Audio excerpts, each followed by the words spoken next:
In this video, I'll be interviewing two police officers from Sawtell Police Department. Officer Adam, who works in Sawtell High School as a school officer. He's been working in the police department for 23 years.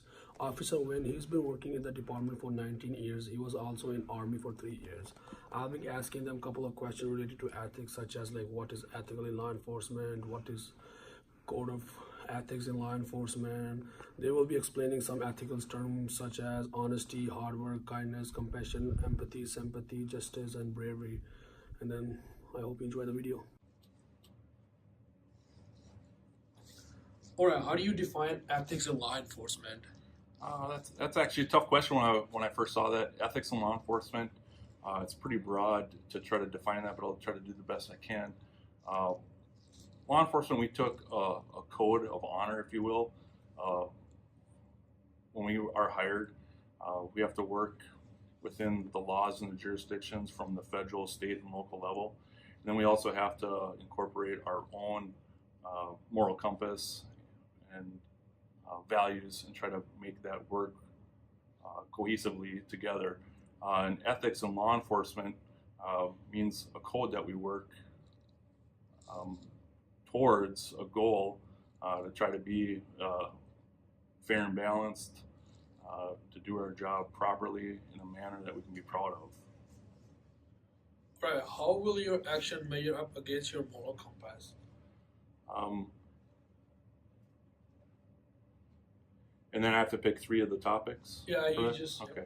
You know, I have a list to look at here, and for example, like bravery is one of them. And how will my actions measure up against moral compass when I'm talking about bravery?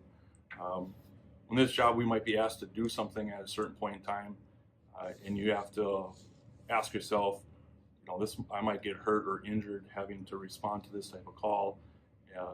And a normal person would probably not want to injure or hurt themselves to save someone else. But when we take a code, an ethical code like the first question, and we took that oath to say that I'm here to serve and protect somebody else, we have to kind of check ourselves and realize you might be scared in that situation, but our job is to protect somebody else. So we have to balance somebody else's safety above our own. One of the other areas would be honesty.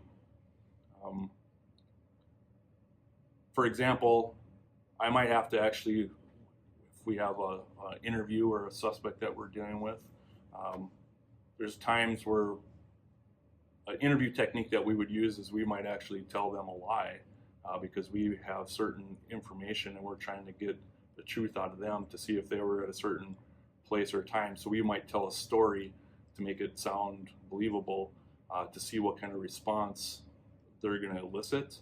And that sometimes can be a little tricky because we know that we're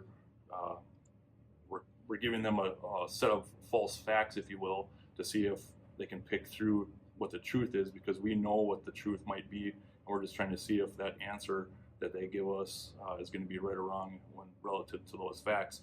So sometimes that can be a little challenging, knowing that you're going to use an interview tactic like that, where I wouldn't want to lie to my friends when I'm not working, but sometimes as an interview tactic, we might use a technique like that. And then compassion is another tough one. There's times when we're dealing with people in our field, and you might have other things going on in your personal life that you're thinking about or that you're dealing with, but you have to try to remove those thoughts from you and put yourself in the situation that you're dealing with right at that moment and right at that time, and deal with their issue, and realize that you can't bring your personal issues from home into this office, because if you allow that to happen, like if you're having a bad day, for example, before you come into work, maybe something, you know, like your refrigerator broke at the house, and that's not very happy. If you bring that bad attitude into work and put that onto the people that you're dealing with, they're going to see that right away. So you need to be able to kind of almost turn the switch on and off and say, I'm at work now. I need to put my compassion hat on maybe at this point in time. Maybe you're dealing with someone that you need to have a stern voice with. I don't like to have to yell at somebody, but sometimes my job to control a situation, I'm gonna have to raise my voice. And so that's a challenge with your moral compass and some of those other topics that are mentioned. You have to figure out how to deal with that the best that you can. Will the action you take cross the line between right and wrong? Yeah, I would say for myself, I don't want to cross what's right and wrong. If I know what's right and know what's wrong, I'm not going to cross that line. But what's more challenging sometimes is sometimes there's gray areas and you're not sure, is this right or is this wrong? Not to get too technical, but we have laws that we have to follow. We have procedures from the department that we have to follow. But then there's things called case law that we also have to follow, and case law changes frequently, where maybe 6 months ago we could have searched a car, incident to arrest in a certain situation. A case law came out, and then tomorrow we now can't search that car, incident to arrest in that situation. So you have to keep up to speed with all those little things. So me personally, I would not intentionally cross a line. If you did something by crossing the line, it would be unintentional mishap. All right, so how do you define ethics in law enforcement? How I define ethics in law enforcement is that as a police officer, I have to have the ability to treat everybody the same, no matter what race, religion, sexual orientation, religion, those types of things. Whatever that other person that I'm dealing with is that I have to make sure that I'm treating that person the same as any individual. How will your action measure up against your moral compacts like honesty, fairness, equality, respecting others? Well, I also have a military background in which there are several leadership traits that I followed. That also followed me into law enforcement in terms of ethics, and there's a few of them that stick out with me. The biggest ones, of course, are going to be integrity and honesty. To be an honest person, or take a look at the entire list itself: honesty, hard work, kindness, compassion, and so on.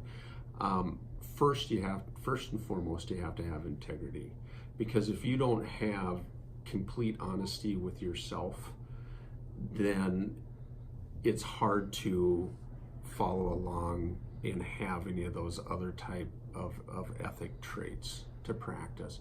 So first and foremost, integrity is the most important. Taking a look at some of the others, such as kindness, compassion, empathy. Same with the first question that you had in terms of what is ethics. Okay, well, having these ethics such as kindness and compassion. There again, treating everybody the same, okay? Because we are all human beings, and we all deserve to be treated the same. And in law enforcement, sometimes, just like any other job, police officers have bad days. But we have to step away from that and be able to treat people with kindness, respect, compassion, empathy, sympathy, no matter what kind of day I might be having, because the contact that I have with a person is going to greatly determine what the outcome of that is going to be. So I have to have that ability to treat people kindly. Okay, I have to have the ability to have compassion and sympathy for that person, because that person called the police for a reason. They want help, and I have to be willing to have kindness and compassion for that person's, whatever that person's problem is. I have to have empathy, so I have to think about, how would I feel if I was in that person's shoes? I would want that police officer to listen to me, to believe what I'm saying and have the kindness and compassion to help me with my problem. So in taking a look at some of the others, sympathy, having the ability to sympathize with somebody, to try to understand how they feel. Oftentimes I'm in situations where maybe I haven't been through that particular situation, but at least acknowledge that, I can understand where you're coming from and how you might feel. And I have to have, sympathy for that person, because they're depending on me as a police officer to help them with their situation. Okay, will the action you take cross the line between right and wrong? The actions I take, would they cross the line between right and wrong? Well, everybody, including law enforcement officers, we're all human beings. We can all make mistakes, but I am not willing to cross the line if I know a situation is wrong. I'm going to always choose the right path. All right, what is code of ethics in law enforcement? Code of ethics in law enforcement is, as a professional, as a police officer, that I'm going to, there again, have the integrity to follow the code of ethics and take every situation seriously and treat everybody with the same respect.